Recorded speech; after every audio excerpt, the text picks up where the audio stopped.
How many years old Sanskrit language? 5000 years old Sanskrit language. Okay, which is the oldest language అనుకుంటే Which is the oldest language? ఇవన్నీ 200 years 2000 years అండి. కాదు, ఏమొచ్చింది చదవండి. నేను చెప్తాను వినండి. ఒక నిమిషం చదవండి. సుమేరియన్ అనే ఒక లాంగ్వేజ్ అది 2900 years BC. అంటే సాంస్క్రిట్ కాదు కదా. సాంస్క్రిట్ 5000 years BC అండి. అంటే ఓల్డ్ ఏమో తక్కువ వయసు ఉంటది. మీకు నాకు జాన్ పాల్ గారు నాకు చాలా తెలివిగలవాళ్ళు అనుకున్నాను నేను మిమ్మల్ని. ఏది ముందొస్తుందో అది, ఏది వెనకొస్తే కాదండి. కాదు, ఓల్డెస్ట్ లాంగ్వేజ్ లేదండి. ఇండియాకి స్వాతంత్ర్యం ఎప్పుడు వచ్చింది? 1947లో కాకుండా 1949 అని ఏదో వెబ్సైట్ చూపించేస్తుంది. నేను నమ్మను కదా. నేను మీకు వ్యక్తిగతంగా ఈ లాంగ్వేజ్ ఎన్ని ఇయర్స్, ఈ సాంస్క్రిట్ ఎన్ని ఇయర్స్ అంటే అది నిజమని నమ్మండి అని నేను ఫోర్స్ చేయట్లే. మీకు నేను థీసిస్ చూపిస్తున్నా. కారణం ఏంటి? ఇది ఇన్ని ఇయర్స్ ఓల్డ్ జాన్ పాల్ గారు, ఇది ఇన్ని ఇయర్స్ ఓల్డ్, ఇది మీరు టాలీ చేసుకోవాల్సిందని అంటున్నా. కానీ గూగుల్ అదే ఫస్ట్ చూపించింది, కానీ అది ప్రాముఖ్యంగా తీసుకుంటాను అంటే మీరు చెప్పిన ఫార్ములా నేను ఉపయోగించాను. అది ఫార్ములా కాదు, మీరు చెప్పిన మెథడే నేను ఫాలో అయ్యాను. నేను మెథడ్ అనట్లేదు. సాంస్క్రిట్ అనేది 5000 years ఓల్డ్ ఉంది. ఒకటి take it for granted. What is the point here? Point ఏంటంటే బైబుల్ని హిబ్రూ భాషలో రాయడానికి హిబ్రూ నేర్చుకుంది ఎవరు? నేర్చుకున్నది ఏంటి? దేవుడు ఇచ్చిన లాంగ్వేజ్. రైట్. మోసెస్ అప్పటికి హిబ్రూలో రాయాలి కాబట్టి దేవుడు ఇయ్యలే. హిబ్రూ అనేది సేమ్ ఎవ్రీ లాంగ్వేజ్, ప్రతి లాంగ్వేజ్ దేవుడి దేవనగరి లిపి లాగానే కూడా ఒక నాగరికత అనేది ఉంది. నా విషయం ఏంటంటే సాంస్క్రిట్ అనేది ఒక 7000 సంవత్సరాల క్రితం, 5000 సంవత్సరాల నుంచి డెవలప్ అయింది. అంటే అప్పటికి సివిలైజేషన్ అనేది డెవలప్ అయిపోయింది. ఇప్పుడు మనం డెమోక్రసీ అంటున్నాం కదా. అప్పుడు ఈ సివిలైజేషన్స్లలో ఎట్లాంటి అడ్మినిస్ట్రేషన్ ఉండేవి, మనుషులు ఎలా నివసించేవాళ్ళు, ఎలా జీవించేవాళ్ళు అన్నది జరిగిపోతా ఉంది ఒక సైడ్ నుంచి. అంటే ఇక్కడ జరిగిపోతున్న క్రమంలో ఇప్పుడు నేనేమంటానంటే, ఇప్పుడు పోనీ మీకు అర్థమయ్యే భాషలో చెప్తా. నా చరిత్ర మొత్తం చెప్పితే కాదు, 20,000 years 10,000 years back side Konark ఆలయం చరిత్ర చెప్తుంటే అది కాదు చరిత్ర అంటున్నారు. నేనెప్పుడన్నాను? సరే, అదే చరిత్ర నిజం అన్నప్పుడు ఇప్పుడు 1400 BCలో వచ్చినటువంటి బైబుల్ని నమ్ముతున్నారు. కానీ పోనీ ఇప్పుడు నేను ఒక్క క్వశ్చన్ అడుగుతా, మీరు చెప్పండి. హిస్టరీ ఇదంతా పక్కన పెట్టండి. 2024లో మహేందర్కి లేదా జాన్ పాల్ గారికి ఒక కొత్త దేవుడు వచ్చి ఒక భాషలో చెప్తాడు, నేను రాస్తా. ఈ రోజు నేను రాశాను కాబట్టి ఇదే ఈయననే దేవుడు, ఇది ప్రాముఖ్యంగా మీరు నమ్మాలి, దీన్నే ప్రమాణంగా తీసుకొని మీరు ఇప్పుడు నేను సృష్టించినటువంటి దేవుడిని నమ్మాలి, అది నేను మోసెస్ని, నాకు జీసస్ చెప్పాడు అని చెప్పి ఈ భాషలో చెప్తున్నారు మీరు. నేను మీకు ఏం చెప్తున్నానంటే 1400 BC స్టోరీస్ కాదు, ఓ 20,000 years BC స్టోరీ మీకు చెప్పాలని ట్రై చేస్తున్నా. బహుశా మీ కల్చరు, మీరు వచ్చినటువంటి హిందూయిజం చాలా గొప్పది అని చెప్పడానికి ట్రై చేస్తుంటే మీకు వినసొంపుగా లేదు. అది ఎందుకు అట్లా అయ్యింది అనేది. పాతదాన్ని నమ్ముతారా, కొత్తదాన్ని నమ్ముతారా? మీరు చెప్పండి. మీరే చెప్పారు కదా స్టోరీ స్టోరీ స్టోరీ అని. నేను కూడా అది స్టోరీ అని వదిలిపెట్టేసాను. నాకు ట్రూత్ కావాలి. I don't want story, I need truth. అర్థమవుతుందా? నాకు ఓల్డా న్యూనా కాదు కావాల్సింది, నాకు ట్రూత్ కావాలి. ఇవన్నీ ట్రూత్ కావంటారు. నో, ఓన్లీ భగవద్గీత కానీ. నేను వాటికి పేర్లు పెట్టదలుచుకోలేదు బ్రదర్, నాకు వాటి పేర్లు పెట్టదలుచుకోలేదు. బైబుల్ బాగా అలసిపోయినట్టుగా అనిపిస్తున్నారు నాకు. లేదు, రేపు పొద్దున దాకా మాట్లాడతాను ఇలాగే. కొద్దిగా జోష్ అది కనబడట్లేదు చెప్పడానికి. జోష్గా అంటే నేను జోక్ లేట్లేదు, ఇక్కడ ఒక ట్రూత్ అని చెప్తున్నాను. ట్రూత్ అని always it always be better. ఇది జోక్ కాదు. ఇది మీరు బెటర్ అయ్యేటట్టుగా ఏం చెప్పట్లేదు కదా మాకు. అంటే ఆ ట్రూత్ మీకు మింగుడు పడట్లేదు కదా. ఏం మింగుడు పడట్లేదు నాకు? ఇక్కడ నేను జోక్, మీరు 2000 సంవత్సరాల క్రితం వచ్చినటువంటి బైబిల్ గురించి నాకు మింగుడు పడదా? ఇక్కడ మనం కామెడీ షో చేయట్లేదు, సో ఆ జోష్ ఉండదు నాకు. ట్రూత్ అని చెప్పేటప్పుడు ఆ భారం ఉంటుంది ఖచ్చితంగా. ఓకేనా? సో ఇక్కడ నేను నవ్వినంత మాత్రంలో, నవ్వకపోయినంత మాత్రంలో నా సత్యం అన్నది సత్యం కాకుండా పోదు. I believe in Bible. Bible మాత్రమే దేవుని వాక్కు, ప్రభువైన యేసుక్రీస్తు మాత్రమే దేవుడు. ఇది నేను ఎప్పుడు సభాష్ అనేవాడిని తెలుసా మిమ్మల్ని జాన్ పాల్ గారు. ఓకే, అలియాస్ మణికంఠ స్వామి.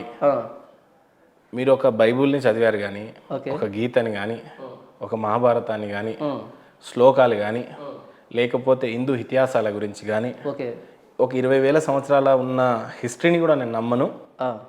నేను ఓన్లీ బైబుల్ని మాత్రమే నమ్ముతా. My statement is very clear. I believe in history, not in methodology.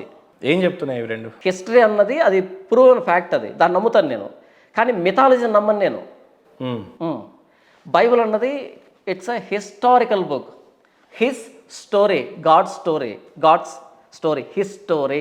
Moses ఏదైతే ఆదికాండాన్ని రాసినప్పుడు కనీసం మీకు డౌట్ రావట్లేదు, దేవుడు ఆయనతో మాట్లాడాడో మాట్లాడలేదో, దానికే నేను కానీ దానికే ఆదికాండాన్ని పూర్తి నాకు చేశాడు డౌట్ అని. ఎప్పుడు వచ్చిందంటే ఇక్కడ వ్రాసినటువంటి వ్రాతకి బయట ఉన్నటువంటి పరిస్థితులకి వ్యతిరేకంగా ఉంటే నాకు డౌట్ వచ్చేది. కానీ ఆదికాండం మొదటి వచనంలో ఆది యందు దేవుడు భూమి ఆకాశం సృజించాను అని ఉంది కదా, ఇన్ని కోట్లు ఖర్చు పెట్టి బిగ్ బ్యాంగ్ థియరీలో ఇన్ ద బిగినింగ్ అని ప్రూవ్ చేశారు. సో బైబుల్ని నేను నమ్మిన దాన్ని వాళ్ళు కోట్లు పెట్టి ప్రూవ్ చేశారు. ఇంకా నాకు అనుమానం ఎందుకు వస్తుంది? నేనేమంటాను జాన్ పాల్ గారు, ఓకే పుష్పక్ విమానాలు ఉండేవి, సారీ లేవు అని అంటారు. సారీ వైట్ బ్రదర్స్ విమానాన్ని ఒకవేళ తయారు చేశారు. పుష్పక విమానాలు ఉంటే భారతదేశంలో విమానం ఎగరాల మొట్టమొదట ఎవరో గారు కనిపెట్టడం కాదు. భారతదేశంలో జీరో కనిపెడితే ఆ? అప్పటి వరకు ప్రపంచంలో జీరో లేకపోతే దానికి ప్రపంచం నా ఆగిపోయిందా? రక్షణకి సంబంధం ఏంటి? జీరో అన్నది రిలీజియస్ మ్యాటర్ కాదు ఇక్కడ. లేదు ఉంటది. జీరో అన్నది రిలీజియస్ మ్యాటర్ కాదు ఇక్కడ. ఆర్యభట్ట ఎప్పుడైతే జీరోని కనిపెట్టినప్పుడు జీరో అన్నది రిలీజియస్ మ్యాటర్ కాదు ఇక్కడ, నా విశ్వాసానికి సంబంధించి కాదు అక్కడ, ఇది సెక్యులర్. అది పుష్పక విమానం అన్నది రిలీజియన్కి ముడిపడి. చెప్తా, భూమి అనేది ఒకరిచే సృజింపబడ్డది అని చెప్పి బిగ్ బ్యాంగ్ థియరీ కనుక్కుంది అన్నాడు.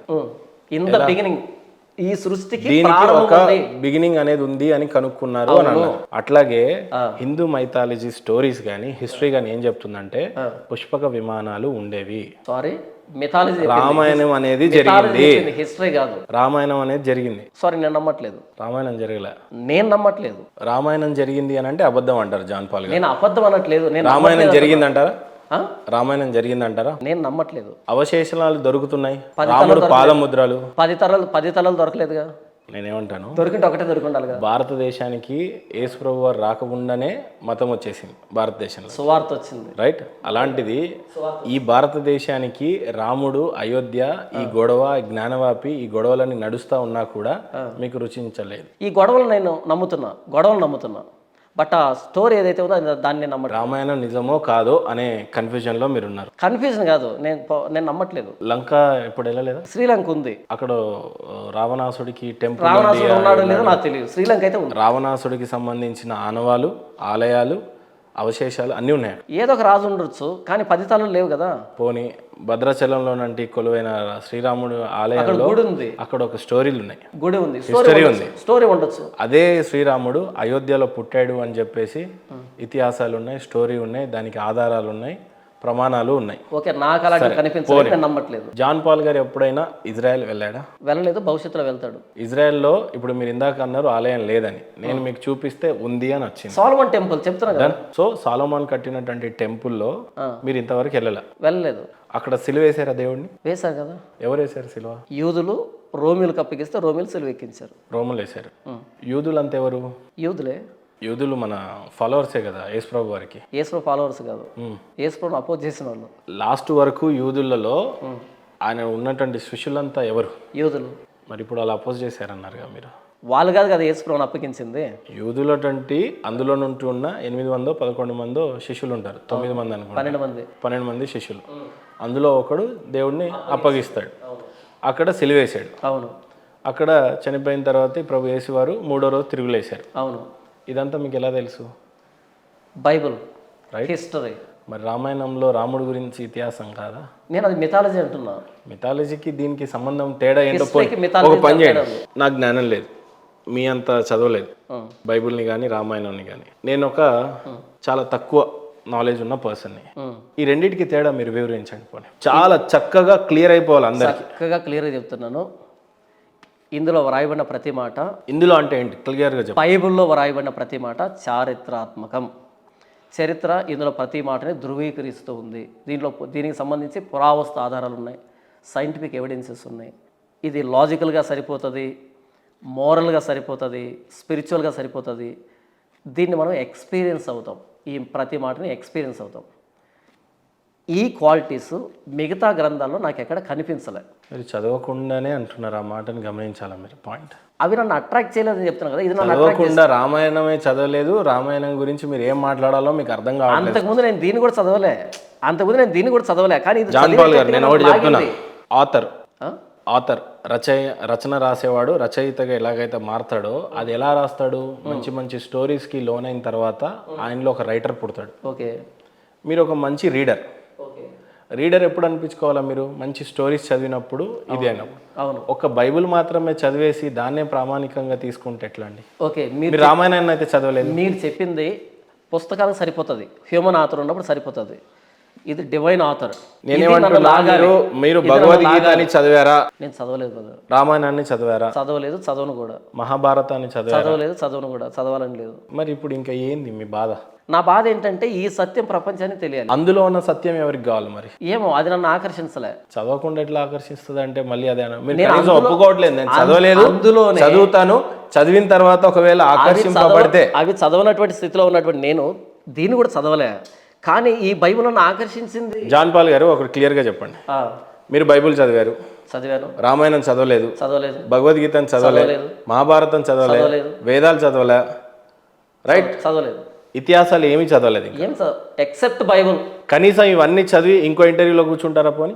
ఓపిక లేదన్న. బైబిల్ గురించి 100 ఇంటర్వ్యూలు చేస్తా, కానీ బైబిల్ బయట ఇంకో ఇంటర్వ్యూ కూడా చేయను. మీరు పుట్టినటువంటి హిందూయిజంలో పుట్టి. నేను హిందూయిజంలో పుట్టలేదన్నా. మీ నాన్న హిందూయిజం? నేను హిందూయిజంలో పుట్టలేదు. నేను పుట్టిన తర్వాత మా నాన్న అంటే ఈ హిందూయిజంలో ఉన్నాడని తెలిసింది. నేను హిందూయిజంలో పుట్టలేదు. మీ నాన్న హిందువుగా ఉన్నప్పుడు మీరు పుట్టారు కదా? అంటే అన్న, మీ నాన్న అయ్యప్ప స్వామి మాలేసి ఆయనని పురాణాలు ఇతిహాసాలు చదివేమి హిందూ కాలే. నాకేమనిపించింది, తప్పుగా అనుకోవద్దు, అయ్యప్ప స్వామి మాలేసాడు మీ నాన్నగారు, కానీ పాపం మీ చేతిలో రామాయణం పెట్టి ఉంటే మీరు ఖచ్చితంగా హిందూజాన్నే స్వీకరించే వాళ్ళని నా ఆలోచన. దానికే చెప్పాను, నేను 100 పుస్తకాలు చదివినా ఆ పుస్తకంలో ప్రాణం లేనప్పుడు అది నన్ను ఆకర్షించదు. శ్రీ మహావిష్ణువు గారి 10 అవతారాల ఐడియా ఉందండి? అసలు నాకు తెలియదన్నా. యేసుప్రభు వారు కూడా ఒకే అవతారం ఎత్తాడు, 3వ రోజు తిరిగి వస్తాను అని చెప్పి వెళ్ళాడు. ఆయన ఒకే అవతారం ఎత్తిన ఎక్కడో జెరూసలేము నుంచి భారతదేశానికి స్వార్థ పంపించి, నా ఇంటి గడప దగ్గర స్వార్థ పంపించి, నా చెవిలో వినిపించి, నా కఠిన హృదయాన్ని మార్చి. మీరు ఒక విషయం వింటున్నారా? ఈ మధ్య కాలంలో చర్చిలు అమ్మకానికి ఉన్నాయి అనే విషయాన్ని చదువుతున్నారా?